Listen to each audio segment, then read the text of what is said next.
É verdade, minha gente. Aqui tem muita história. Vocês não têm noção do sucesso que está fazendo a série Como Nasceu a 89 FM de São Paulo. Nós já temos 2 programas no nosso canal do YouTube, que normalmente é o canal que você sintoniza, copiando esse nome que vai aparecer aí, Luiz Fernando Malhoca. Chega lá, subscreve, clica no sininho, porque aí você é avisado quando tem um novo programa, uma nova série, etc, etc. Não paga nada, ninguém vai ficar rico com isso e nem vai tomar dinheiro de ninguém, mas é um prazer conversar com pessoas que fizeram parte da história do rádio e ajudaram a gente a escrever algumas dessas páginas, né? E hoje eu vou começar pelo inverso de tudo que eu já fiz das outras vezes. Aliás, esqueci de avisar a vocês, no episódio anterior, no capítulo anterior, não sei fazer a voz do cara lá que faz o Backyard, mas é mais ou menos o seguinte, a gente contou como é que a 89 foi criada, como é que ela nasceu, por isso é importante você dar uma olhadinha nos outros capítulos, nos outros episódios, se preferir. O número 1 e o número 2 contam bem isso, mas a gente já falou mais ou menos como é que ela surgiu, por que ela surgiu, como as pessoas ajudaram a costurar para chegar numa cara, porque ela não nasceu pronta, pelo contrário, ela teve a equipe inteira participando, e também justificando a presença de um ou outro dos fundadores, dos originais, que não puderam participar por motivos diversos. Mas aí o pessoal vem vindo, vem chegando e vai participando. Hoje eu vou começar por uma pessoa que ainda não participou e vai alegrar a todos nós, porque é uma pessoa que faz parte da fundação da 89 FM. Chega mais aqui, seu Ricardo Mendonça.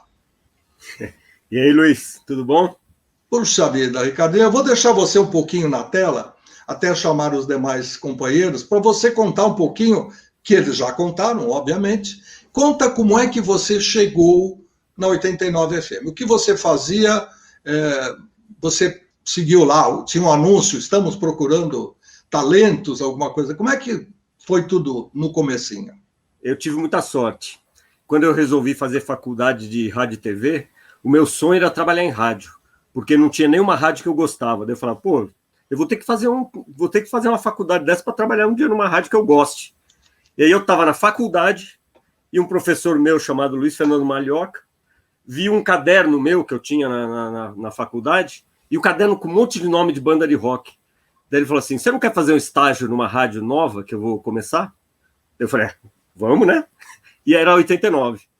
Então eu era seu aluno e fui o primeiro estagiário da rádio, isso em 1985. E você, não precisa contar a história inteira, mas você continuou trabalhando nessa emissora e saiu quando? Eu trabalhei várias vezes, eu fiquei como estagiário 1 ano, depois acabei saindo, trabalhei em outras rádios, voltei, e daí trabalhei muito tempo, como programador, fui até diretor artístico um período, assim, no total deu mais de 25 anos. E hoje eu não trabalho assim, registrado, mas eu tenho um programa, eu apresento um programa na 89 chamado Quem Não Faz Toma. Olha que legal. Bom, depois você conta um pouquinho mais da sua vida, porque tem tanta gente aí na fila querendo conversar. Vamos lá. A nossa querida Aninha Sanches, que já participou do 2º episódio, vem mais para a sua esquerda. Isso, senão você escorrega da tela. Olha aí quem você está se reencontrando com ele e ele com você, porque a gente fica muitos anos sem se ver, não é isso? Sim. A gente, na verdade, trabalhou depois na MTV, né? A gente trabalhou junto na 89, anos depois trabalhamos juntos na MTV. Muito querido. Muito que bom. Você também trabalhou na MTV, Everson Cândido?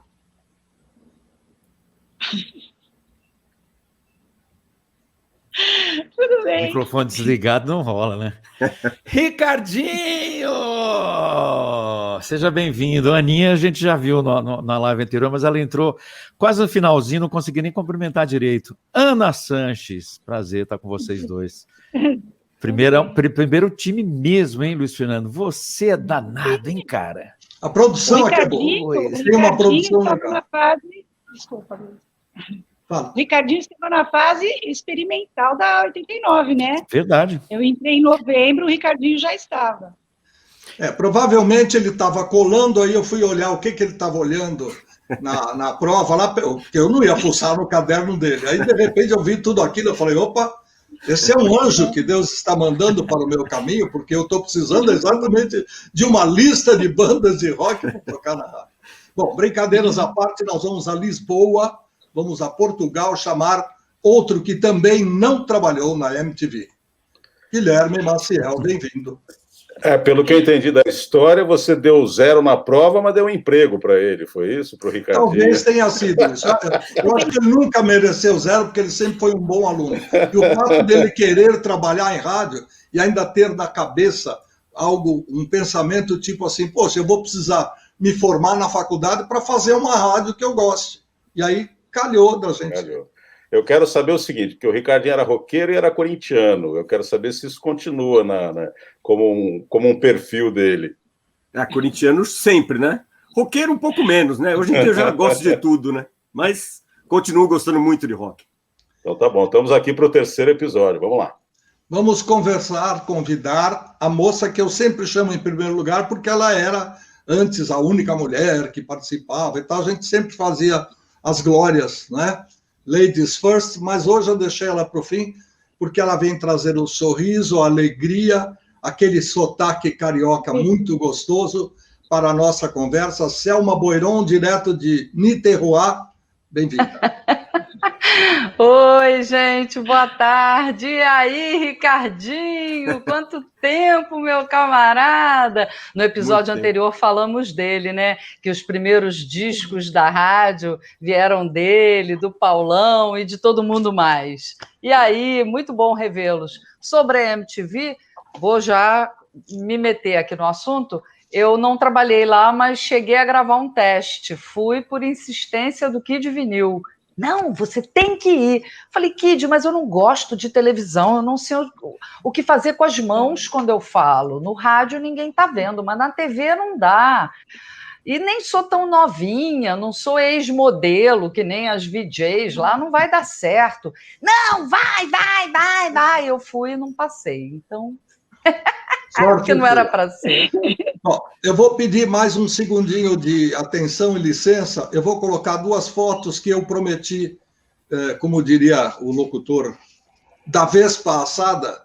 Então, para quem não gosta de vez passada, pode ser frita, mas anteriormente nós falamos desta figura. Selma acabou de tocar no assunto, então meu último encontro com ele antes do velório, infelizmente, está aqui Kid Vinil, numa festa da 89 FM,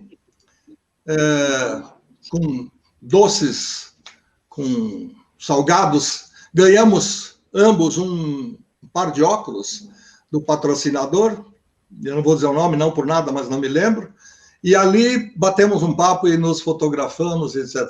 Deve estar por aí. Agora, outra foto que eu vou colocar, desculpe, vocês que ficaram no meio aí, acho que vocês puderam ver, não apareceram, mas é assim, o nosso StreamYard, esta plataforma contratada, ela tem uns espaços que ela permite colocar imagem, não. Falamos de caceteiras que não eram cartucheiras, então hoje eu tenho aqui uma foto que eu recuperei de um dos nossos participantes. Vejam só, Everson Cândido, com um cabelo imenso, sentado com a camiseta da 89 FM e o logotipo original, o logotipo oficial, que a gente não usa sempre, porque acaba manchando um pouquinho a imagem de alguém, ou ocupando, manchando não é o caso, ocupa o espaço. Então, isso que vocês veem aí, mais ou menos no cotovelo esquerdo dele, é a caceteira. E atrás, né, aquele armário de fitas cassete. Cassetinhas. Isso aí. Esta semana já foi feito um comentário em outro programa do qual eu participei, que o holandês que inventou a fita cassete, a gravação, ou cassete em si, faleceu, então fica aí também a nossa homenagem a ele. Eu acho que vocês estão com muita vontade de falar, né? Na meia hora... Já tirou a foto? Ah, pode. Eu estou estranhando que você está com o dedinho aberto assim, como quem não quer ver só um pouquinho. Não tem importância, o cabelo continua. Se ele está para trás ou para o lado, ou para não sei onde, não importa. Ok. Então, vamos lá. Nós vamos tentar coordenar um pouco a conversa para a gente não repetir o que falou da outra vez e para a gente também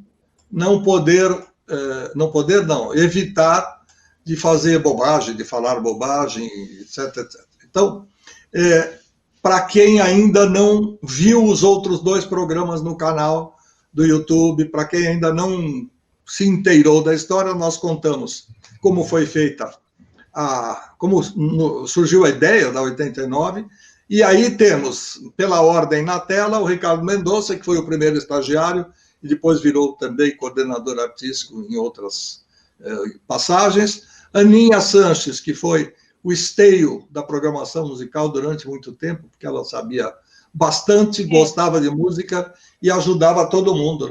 Eu e o Luiz Augusto.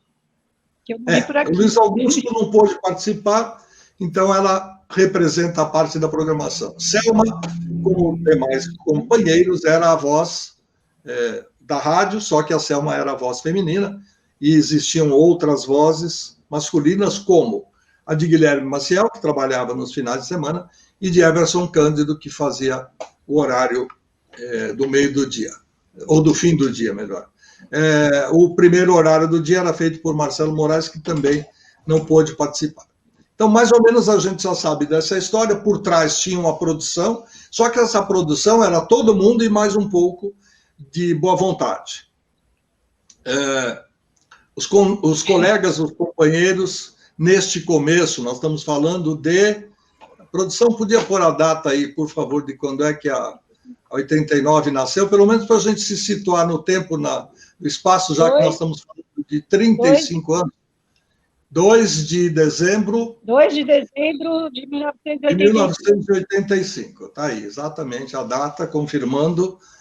Esse foi o dia da estreia, provavelmente uma segunda-feira, e nós colocamos a emissora no ar a partir das 6 da manhã, e depois ela foi se desenvolvendo, ficou... passado o tempo, ficou 24 horas e tal. Bom, isto posto, vamos relembrar algumas coisas que vocês faziam e que ajudaram a colaborar. Opa! A produção me avisa que tem uma pessoa a mais para chegar junto a nós. Então, venha cá, senhor Zeca Almeida Prado. E aí, pessoal? Atrasei, mas cheguei.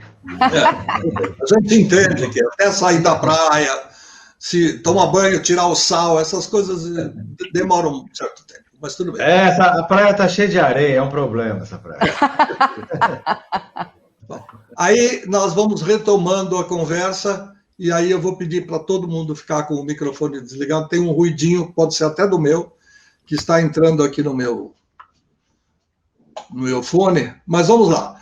Então, aproveitando a presença da Aninha, que falou muito pouco e que não esteve no primeiro episódio. Como era feita a seleção musical, a programação musical? Que orientação você tinha para isso, dona Ana? Assim, pela experiência que a gente já tinha como programador, né? A programação é o quê? É um equilíbrio de músicas que você escolhe, não só relativo ao seu gosto pessoal, mas que quem está do outro lado, que o rádio ele é mágico por causa disso. Na hora você está atingindo quem está o ouvinte, né?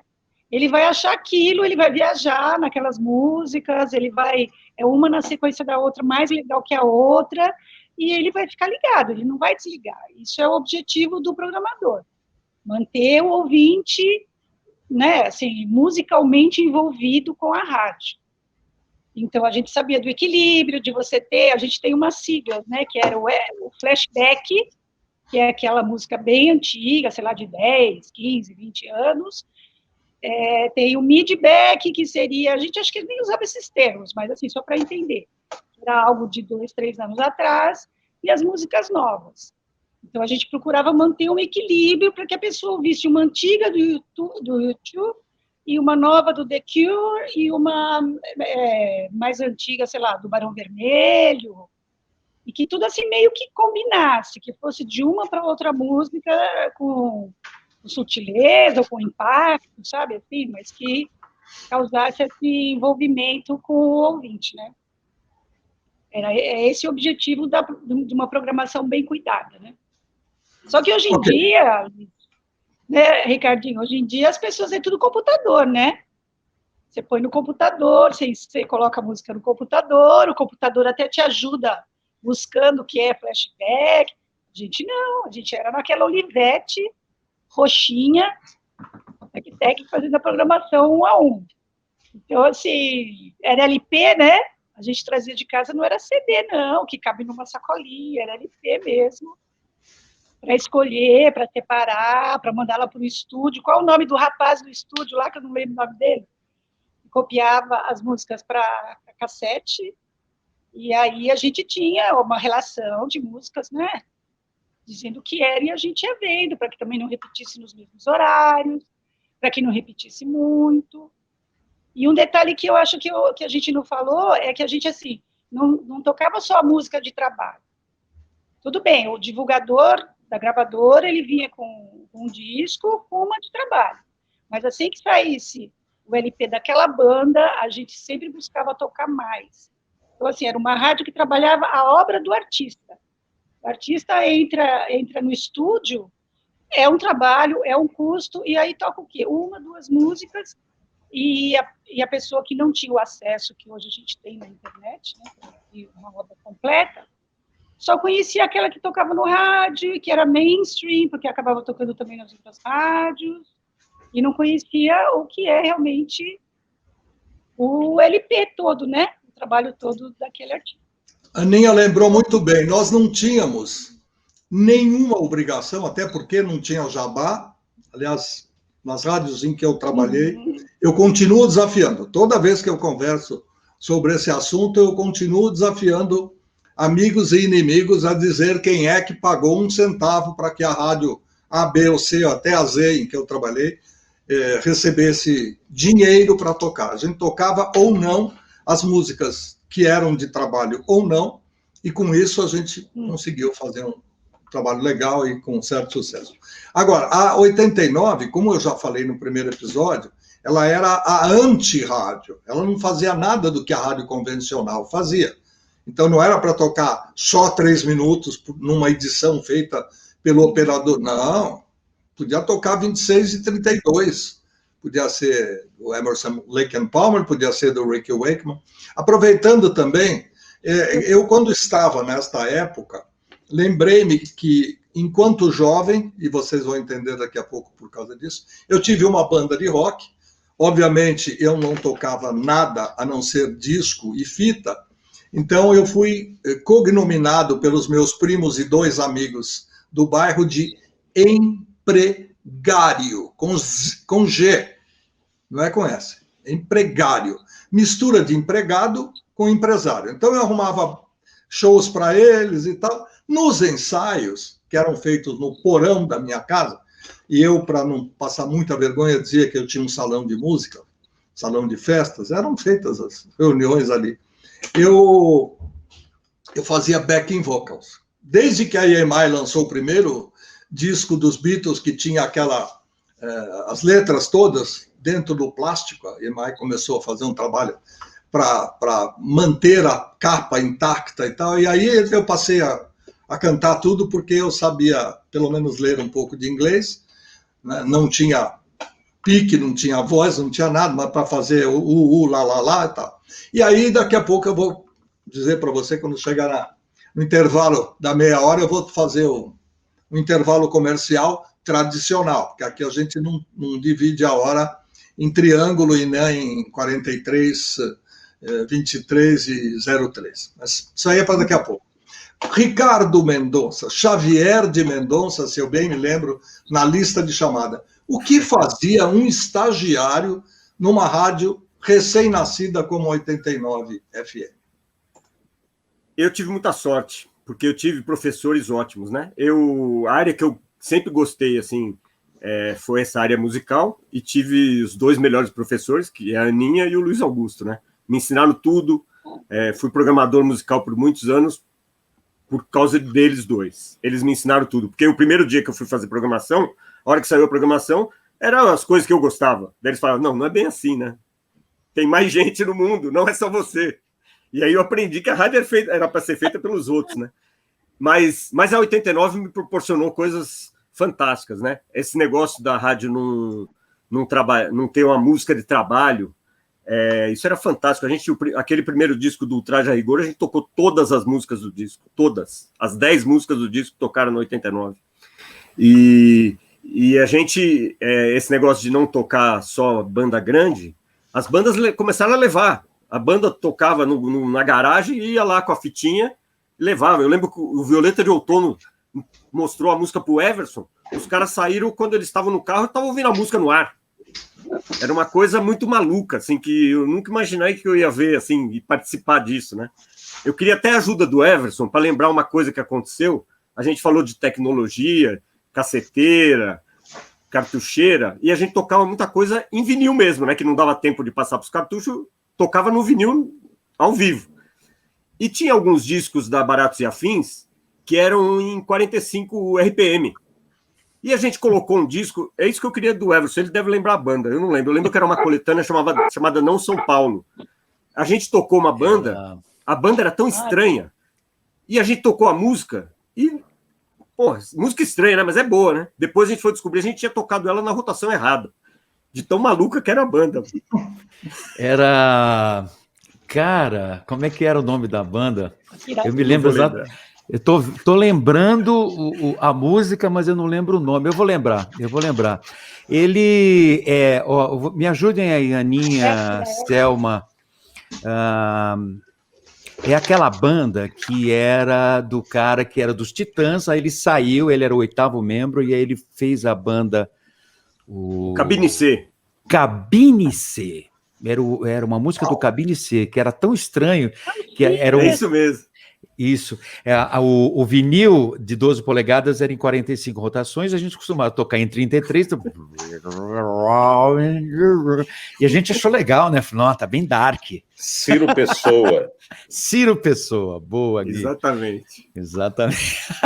E essa coisa essa história que o Ricardo lembrou do Violeta de Outono, é verdade. Os caras gravaram na casa do Fábio, que era o líder, o guitarrista e vocalista, e eu me lembro que ele contou, olha, o Cláudio gravou no banheiro, o Ângelo, baixista, gravou na minha sala, eu gravei no corredor, então por isso que os canais estão separados. A voz era num canal só, porque eles não tinham uma mesa para mixar. E eu falei, cara, isso está muito Pink Floyd, vamos tocar agora. E na hora que eles entraram no carro, que eles estavam indo embora, a gente tocou, né? E, olha, lançamento, uma banda sensacional, a gente acabou de receber a fita demo, vamos tocar. E os caras acharam o máximo, porque era uma voz num canal, a guitarra em outro, e os ouvintes acharam também, nossa, que psicodélico. Na verdade, era falta de recursos, né, para eles gravarem da maneira certa. Eu me lembro que aconteceu isso também com Inocentes. Inocentes, eles gravaram uma música antes do primeiro LP sair pela Warner, e o Clemente gravou numa fita cassete. Eu me lembro que a fita cassete era vermelha. E falou, olha, a música nova aqui do Inocentes, dá uma ouvida. E era o Pátria Amada, cara. Foi a primeira rádio a tocar Pátria Amada antes de sair em qualquer lugar. Assim, era uma fita cassete, a gente também tocou no ar. Com muito orgulho, né, que a gente fazia esse tipo de coisa, né? A gente lançou muita banda. Now, que mais? Músicas inéditas. Como é que chamava aquela banda paralela dos Titãs, que tinha meu popô no seu popó, meu pipi no seu popó, lembra? Que era uma música maluquíssima, que era do Marcelo Fromer. Era sensacional. E era o Titãs, mas eles, pelo amor de Deus, não conta que a gente, senão a gravadora vai brigar com a gente. Aí era não sei o que, Assassinato de Homens, eram nomes esquisitíssimos, eu não lembro. E a música era essa, era o Marcelo Fromer cantando. E a gente tocava sem a menor cerimônia. Fala, Luiz. Desculpa cortá-los, mas eu descobri uma coisa aqui agora, eu vou precisar mostrar para as pessoas, olha. Não dá para ver muito bem, mas isso aqui tá é uma delas. Eu tenho 110 em que eu tenho um pouco da história da minha vida pessoal, um pouco da minha vida particular, e, no caso, já que eu peguei para rever algumas coisas, aqui nesses 2 envelopes, alguns até bem velhinhos e tal, estão registradas a história da 89. Ou seja, como ela nasceu, o que eu mandei. Por isso que eu sempre falo, eu gosto de ter as provas, porque tem gente que diz um montão de coisa e depois não prova. Na internet, na Wikipédia, não sei o quê. E quando a gente fala, por exemplo, de fita cassete, que a gente tocava fita cassete e tal, a gente tem que mostrar, né? Olha aí. Está aí o Everson mostrando uma fita cassete Match Point. Chrome da BASF, etc. Match Point era uma loja de surf, e isso aqui era o comercial da Match Point, tá vendo? Dá para ver 89 filmes que logo ao lado, Match Point. Então, um lado era um comercial e o outro lado não tinha nada. E tá vendo que dá para reparar como a fita cassete era curtinha. Ela tinha no máximo 1 minuto, era isso? Me lembrem. Era só comercial e vinheta que a gente usava a fita cassete. Usava música. E quando era música, é isso que eu ia dizer. Quando era música, aí era uma fita cassete normal, com rotação alterada para a qualidade ficar melhor. A gente tocava a fita cassete com a velocidade 3 vezes mais rápida que o normal para dar qualidade sonora de grave e agudo. Mas esse aqui é o original, viu, gente? Roubei lá e trouxe, tá guardado desde então. Comercial da Match Point da 89 FM, 30 segundos. Match Point. Vocês lembram da vinhetinha? Mais um pouquinho, olha aqui, ó. Esse aqui é um envelope do Jornal do Brasil, que alguém passou lá pelo JB. Lembram desse nome aqui? Julinho Mazei. Pois é. Julinho Mazei deixou este bilhete um pouco antes. Eu não posso me aproximar muito aqui, porque sai tudo de cena. A iluminação está preparada para uma coisa. Aqui ele diz que a gente precisa conversar, porque está tendo um probleminha tal. Na verdade, ele não estava se sentindo extremamente bem com o esquema da rádio, porque, como ele mesmo dizia, a praia dele era outra, e aí ele saiu. Então, aos pouquinhos, a gente vai recuperando não só a história, como documentos históricos. Eu tenho mania de guardar muita coisa, já você fala, só terminar a explicação aqui, porque hoje eu resolvi trazer alguns documentos para comprovar algumas coisas. Não que alguém tenha duvidado por enquanto, mas de qualquer maneira é isso aí. Vai lá, seu Guilherme. É só para dizer que a banda dos Titãs era Vestidos de Espaço, e era um projeto com o Kid Abelha e com o Jorge Maltner. Não, essa foi outra. Essa foi outra, Gui. Pipi do Popó. Tô vendo aqui no Google, pô. Ah, é? Pipi do Popó? No Popó, é? Aí era o Marcelo Fromer. Eles lançaram só 2 músicas, era Pipi, Popó e a Marcha do Demo. Isso, exatamente. Demo, assassino, por isso que eu lembrava de alguma coisa assim. E aí vocês falaram de Titãs, eu lembrei de uma história assim muito legal, que foi quando eles foram fazer ao vivo lá. Que ficou gente no corredor, gente para o outro corredor do banheiro. A banda era enorme naquela época e se espalhou pela rádio inteira, só faltou pendurar a gente pela janela. Tinha gente embarreirando a porta da programação. Eu queria sair do estúdio para ir ao banheiro, só se eu fosse de cipó, porque não tinha como. Foi uma doideira aquilo, uma maluquice. E aí falou de Titãs, eu lembrei logo dessa história. Não pode deixar de registrar isso, né? A gente podia lembrar aqui os nomes dos programas desse primeiro ano aí, porque a gente citou alguns nos episódios passados, né? Mas eu estava tentando lembrar todos ou alguns dos programas. Alguns eu lembro e outros não, né? Não sei se a gente podia retomar isso aí, porque a gente falou da Vez do Brasil, tinha o Rádio Amador. Esse que a Selma falou, a gente resolveu, os meninos vão lembrar, o Ricardo principalmente, a gente resolveu botar a banda tocando ao vivo no estúdio sem condição nenhuma. Eram dois microfones aéreos que captavam o som da banda.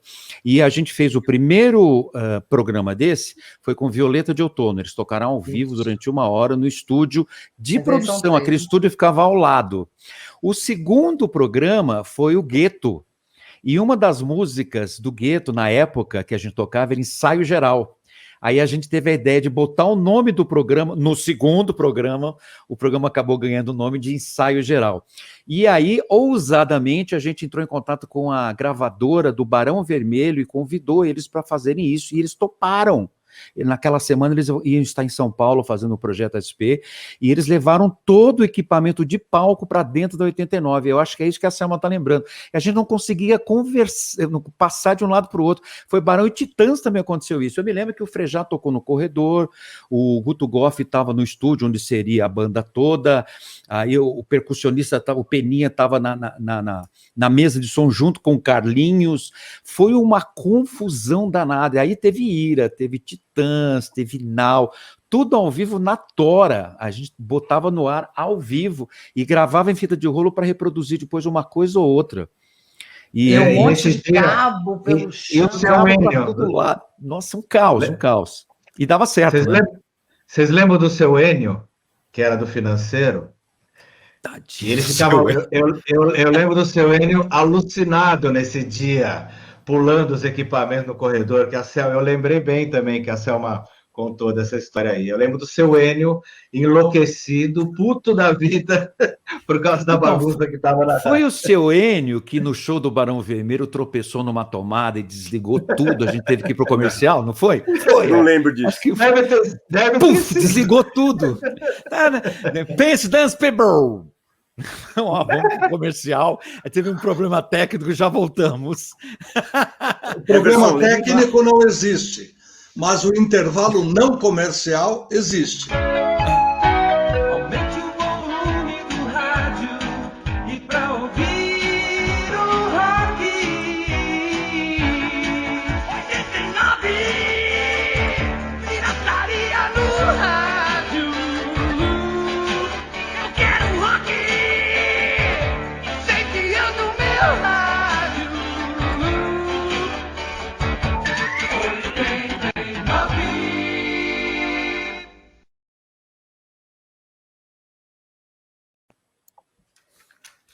É o Everson cantando, não é? Sensacional. Não, a galera do Joelho de Porco, Joelho de Próspero. Porco, exatamente. Eu lembro que eu fui com o Fernando na casa dele. Não é Zé Rodrigues? Não. Este jingle, esta vinheta, foi criada por João Paulo de Almeida, um cantor que nos anos 83, se eu não me engano, ele foi contratado pela Som Livre e gravou um disco chamado Voltei para Você, um disco autoral. A música título foi tema da novela Voltei para Você, que foi mais ou menos até meados, até março, abril de 84. E a música tocou muito no rádio. Eu, inclusive, em 2 emissoras por onde eu passei, eu toquei porque era uma música muito agradável, era um rock romântico. O João Paulo de Almeida era um roqueiro e era o líder musical da banda que eu tinha quando eu tinha lá meus 22 anos, 21 anos. Então, o João é meu amigo até hoje. Quando eu comentei com ele que estava fazendo a produção para a história de como nasceu 89, ele falou, cara, eu sempre adorei. Ele morou um tempo em São Paulo, depois ele foi para, acho que Brasília, e hoje ele mora em Campos do Jordão. E aí ele mandou essa vinheta. Então eu fui pegar as 2 placas, essas duas, os 2 logotipos mais recentes, falei para ele, monta para mim com a sua vinheta, porque isso aí vai ser um momento do programa. Eu vou mostrar mais um pouquinho de documento. Alguém consegue identificar o que era isso? Para vocês verem que não era tudo no chute também. Dá para ler, não? Não. Não. O nome Sou eu. Ah, muito bem. Então, Eu reconheci pela simplesmente, assinatura. plano de trabalho, metas. E aí ele tem uma sequência, depois definição do plano complementar. Não era mole, não. A coisa era muito bem feita. E aqui, mais um documento, e agora eu vou parar um pouquinho para poder conversar. Esse aqui, que está muito ruim de ler, porque era mimeógrafo, né? Não era aquela coisa muito perfeita. Esse aqui é um programa chamado Novas Tendências, do dia 10 de 11 de 86 e tal. A Selma já comentou na semana passada, nós já falamos que gostaríamos muito de ter com a gente o criador do Novas Tendências, porque eu mesmo tinha muito pouco contato com ele. Eu trabalhava de segunda a sábado intensamente, e domingo era meu dia de descanso, e domingo, se eu não me engano, é quando ele vinha para São Paulo apresentar o programa e tal. Então, agora eu vou pedir um pequeno intervalinho nesse intervalo maior, que seria o do nosso comercial dos 43, para perguntar para o seu José Roberto Mar como é que ele chegou. Ele era, pelo que a gente ficou sabendo através de um contato telefônico, ele era um comissário de bordo da querida Varig, mas gostava de música, como todo mundo gosta um pouco. Então eu queria saber como é que o Zé Roberto Mar chegou na 89 FM, no Jornal do Brasil, e como é que ele foi descoberto, como é que a coisa rolou, Zé Roberto? Eu comecei a trabalhar em rádio no início dos anos 80. Isso foi na Estácio FM, que era uma rádio de uma universidade aqui no Rio de Janeiro, e rapidamente eu fui para Fluminense e, na sequência, a Rádio Cidade. Nesse período já da Rádio Cidade, o Nelson Batista me chamou e conversou comigo que havia uma frequência que eles iam começar a trabalhar em São Paulo. E essa frequência era o FM na época, né, que depois veio a ser 89. Imediatamente eu fui para São Paulo, me reuni com o Luiz Fernando e a gente começou a conversar, e eu, nesse momento, eu parti já a colaborar com a playlist da rádio e, claro, fazendo o meu programa domingo às 5 da tarde, o Novas Tendências. Já foi informado que ele fazia o programa às 5 da tarde. Agora, qual era a proposta do programa? O que o programa trazia de informação, já que foi falado aqui que ele era completamente fora da casinha, né? Não era um programa estritamente de rock, mas também não era um programa de outras coisas. Eram as novas tendências que se aproximavam do rock, etc, etc. Conta pra gente isso aí. O programa Novas Tendências ia ao ar na 89 FM, todo domingo às 5 da tarde. E a proposta do programa sempre foi, desde o início, mostrar novidades, raridades e abrangendo também todos os segmentos do rock. Eu não ficava preso a uma linha sonora, né? E até abrir um pouco, mostrando um pouco do crossover com a música eletrônica. Ele entrou no ar dia 2 de março de 1986.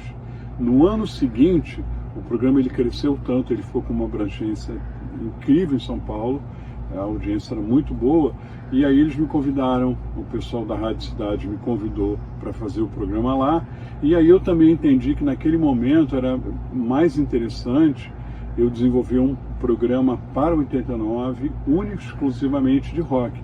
Aí foi quando surge o Overdrive, que aí na realidade eu só tocava o rock, né? E aí as coisas que flertavam um pouco com o universo mais pop ou dançante ia para a Rádio Cidade. Então eu fiz 2 programas, um grande período aí em São Paulo, Novas Tendências na Rádio Cidade, e a 89, que nessa época ainda era na Praça Oswaldo Cruz. Exatamente, onde todos nós trabalhamos. Aqui, dos documentos implacáveis, está o projeto enviado pelo nosso querido José Roberto Mar, dizendo o que era a 89 FM. Agora, como é que a gente pode imaginar? O sujeito trabalha em empresa aérea, portanto, não fica na terra quase nunca. Trabalha, quer dizer, se ele fosse de serviço de terra e não de bordo, mas um comissário, tem que ficar voando. Como é que ele apresentava o programa, etc, etc. É complicado entender isso. Eu ia para São Paulo religiosamente aos domingos, chegava lá por volta das 3, 4 da tarde, ia direto lá para Oswaldo Cruz, né, que era o endereço antigo da 89 FM, e aí fazia o programa ao vivo, né, lançava tudo aquilo, era muito legal, e aí eu ficava ainda segunda e terça para gravar o programa no domingo seguinte, porque eu ia domingo sim, domingo não, e também para a gente ripar, gravar tudo em fita para a 89 incluir na programação, já naquela semana.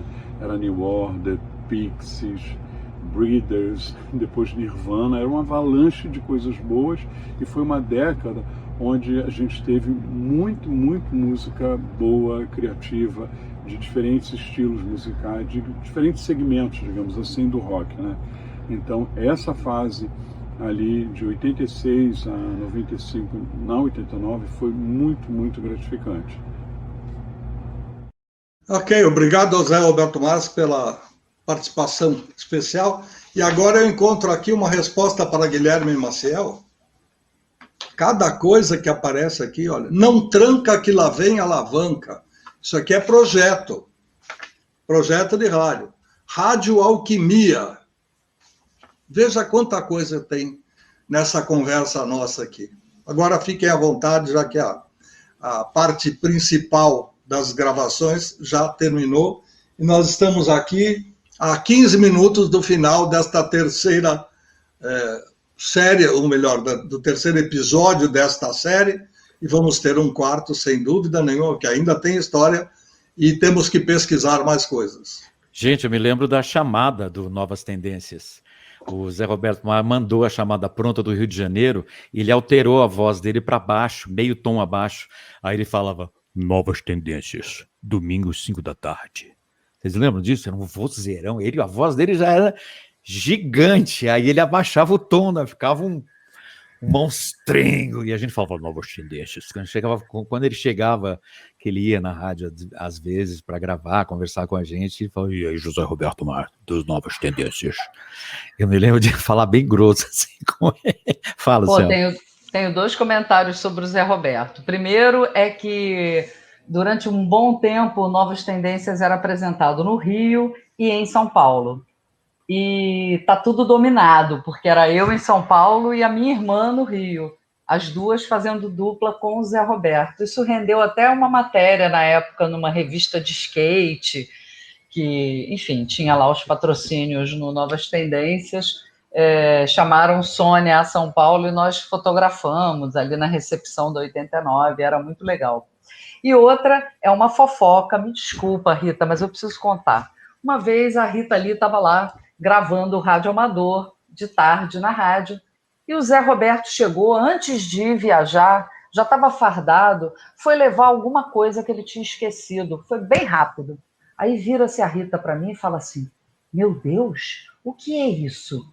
Eu falei: ele? É o Zé Roberto Marques, do Novas Tendências. A ela: meu Deus, mas é um colosso. Ai, é que eu não resisto a um homem fardado. Tu nunca pegou ele não, Selma? Que isso, Rita? Pô, que isso? Fiquei toda sem gracinha, assim, mas eu não podia deixar de registrar esse comentário da Rita. Aliás, tem histórias ótimas da Rita, que eu não sei se eu posso contar, né? Mas frequentei muito banheiro com ela. Pode.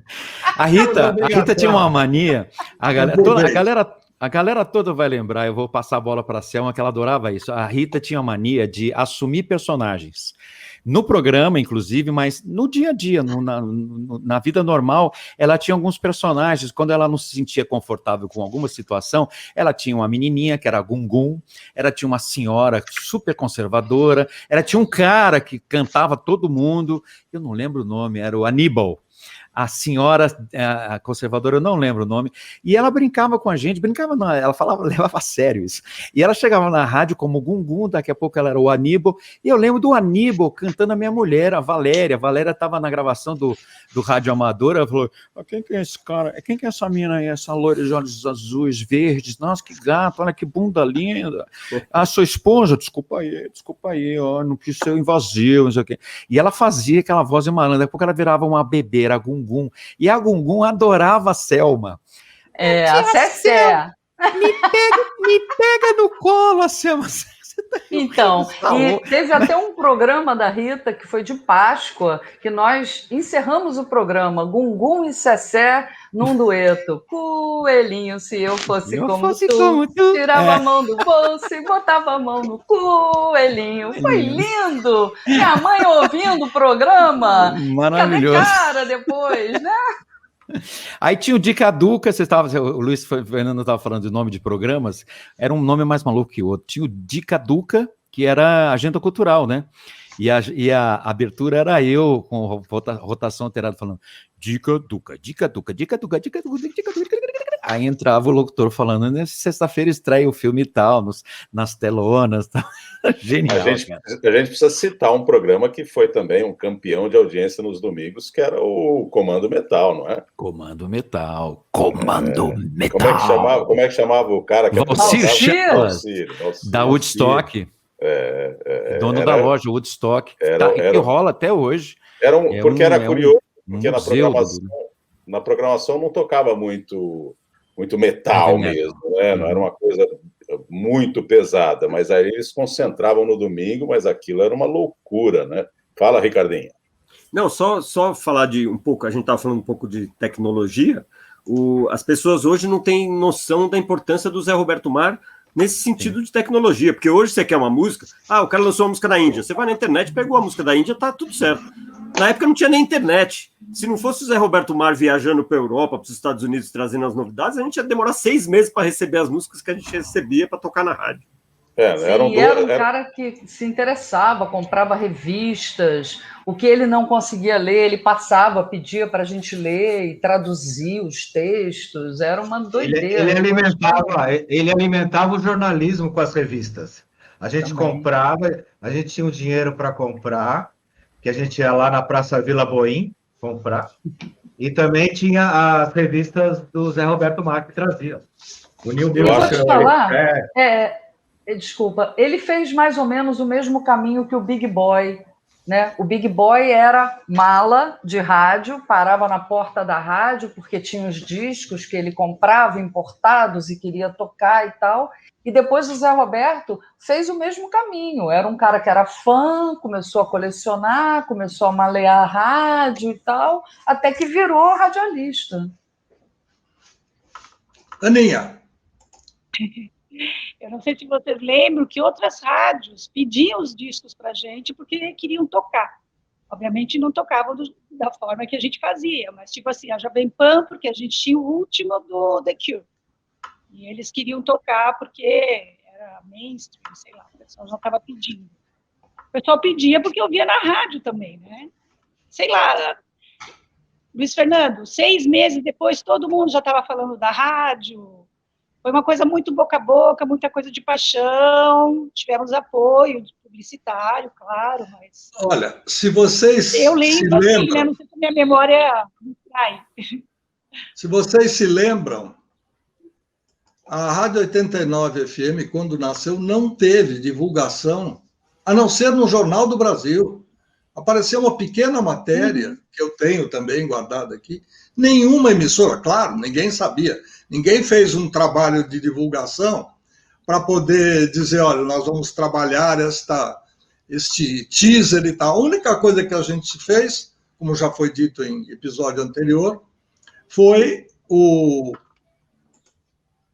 desmembramento musical, ou seja, aquele estilo que a rádio anterior apresentava foi misturado com música brasileira e internacional, e aí ficou tudo meio bagunçado na cabeça do ouvinte, aí teve aquele problema lá de ameaça de bombas e outras coisas mais, e do nada, na segunda-feira, nasce uma rádio nova. O JB, que sabia do que era, fez um pouquinho aqui em São Paulo, através da sucursal, uma informação, não teve entrevista com o pessoal, nada. Simplesmente foi dito que o Jornal do Brasil, vou ver se eu consigo escanear, tem muita coisa que o tempo faz com que as letras fiquem esmaecidas. Aqui eu tenho um projeto do Everson, chamado Couvert Musical. Já que vocês falaram do Coelhinho, até Couvert Musical, apresentando Ira, Made in Brasil, Snack, Inocentes, Voluntários da Pátria, Paralamas do Sucesso, Camisa de Vênus, Meist, RPM, tá vendo? Já era alguma coisa, era rock, mas era um pouco mais comercial, vamos dizer assim.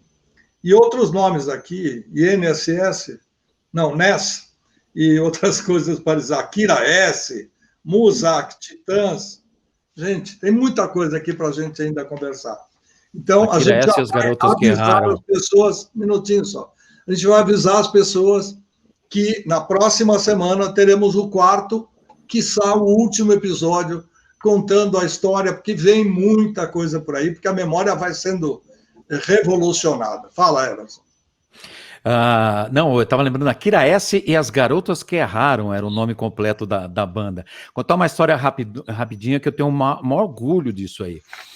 1985, final de 85, né, o começo de 86, 89 no ar. E aí, como eu já contei num episódio anterior, a gente tinha a Vez do Brasil, que era na hora da Voz do Brasil, no sábado, 7 da noite. Como é que a gente fazia? Eu pegava um gravadorzinho Sony de fita cassete, ia para os shows, gravar o show, e no sábado seguinte a gente punha no ar, na íntegra. Então tinha a Ira, Nau, Traje a Rigor, Titãs do Projeto SP, quando ainda era na Augusta, etc. Eu estava no Centro Cultural São Paulo, ali na Rua Vergueiro, do lado da central do metrô, o Ira tocando no Centro Cultural, e eles falaram, agora nós vamos tocar uma música inédita, que a gente ainda não gravou. E eles tocaram Envelheço na Cidade, e eu estava gravando o show todo.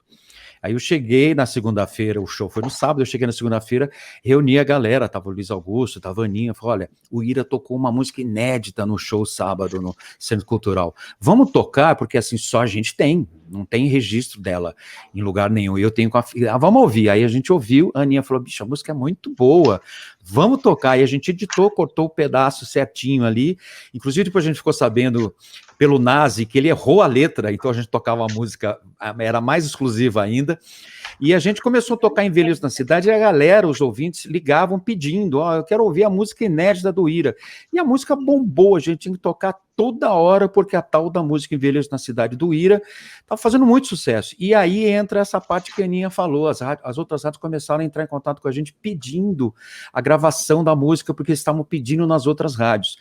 A forçação de barra foi tanta que o disco saiu no ano seguinte, Mudança de Comportamento, estou vendo aqui em 86, né? Não, o Envelheço na Cidade saiu no Vivendo e Não Aprendendo, e eles gravaram Envelheço na Cidade por causa desse sucesso da 89. Eles se sentiram obrigados a gravar Envelheço na Cidade, que eles não tinham intenção de gravar Envelheço na Cidade, eles tiveram que gravar de tanto que a galera pedia nos shows e tanto que bombou na 89. A 89 foi a grande responsável do sucesso de Envelheço na Cidade. Outra coisa que eu vou deixar para vocês, Dia Mundial do Rock. O Dia Mundial do Rock não existe em lugar nenhum, só existe no Brasil, porque a gente entrou em contato com a galera da 97 e combinamos de fazer o Dia Mundial do Rock, porque o Phil Collins disse no Live Aid que, puxa, seria tão bom se tivesse o Dia Mundial do Rock no dia do Live Aid, que é o dia 13 de julho, quando aconteceu o Live Aid.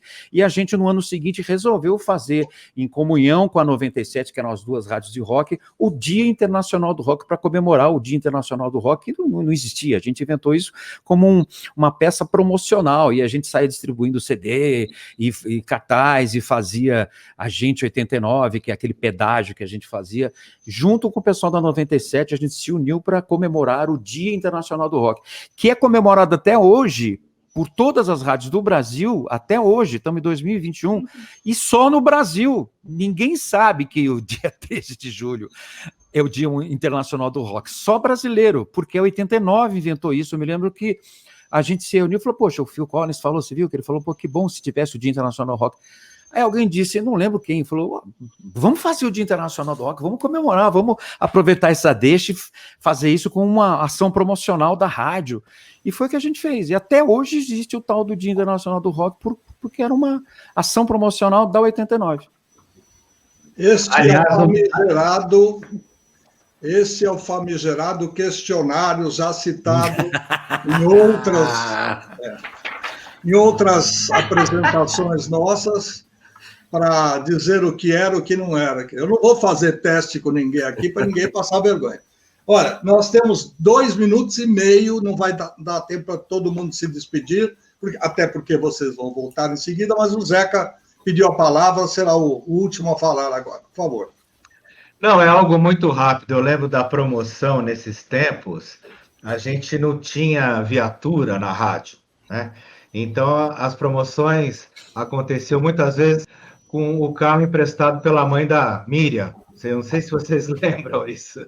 A gente saía no carro emprestado da mãe dela. Então, tinha um lado bem roots nesse período, que, aliás, era um período difícil financeiramente para 89, porque ela ainda não tinha um faturamento muito interessante, vamos dizer assim, né, Luiz? Não é que a gente começou sem verba. Ninguém disse, vocês têm tanto para fazer.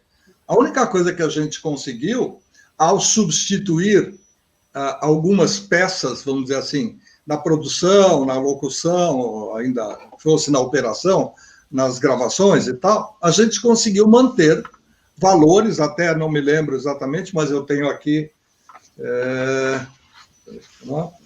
tem aqui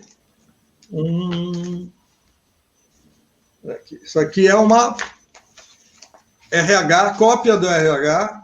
Nossa, está aparecendo tanta coisa, mas o tempo já foi. Gente, eu vou agradecer a participação de todo mundo. Vou avisar que na semana que vem, neste mesmo horário, nós voltaremos com mais uma apresentação, mais um bate-papo, mais um desse trololó gostoso aqui, porque o importante é a gente contar histórias. Só os que fizeram, os que escreveram esta história, páginas da história do rádio, e aqui em especial da 89, é que podem falar como é que era. Então, eu vou dar uma semana para vocês fazerem como lição de casa, vão anotando ideias, e aí a gente faz talvez o último programa da série para contar o que foi e como foi gostoso criar uma rádio. Minha voz continua a mesma, mas os cabelos... Pirateando seu rádio. Nós vamos encerrar por aqui. Um abraço a todos os que estiveram conosco, e já que vocês gostaram, um repeteco e até mais.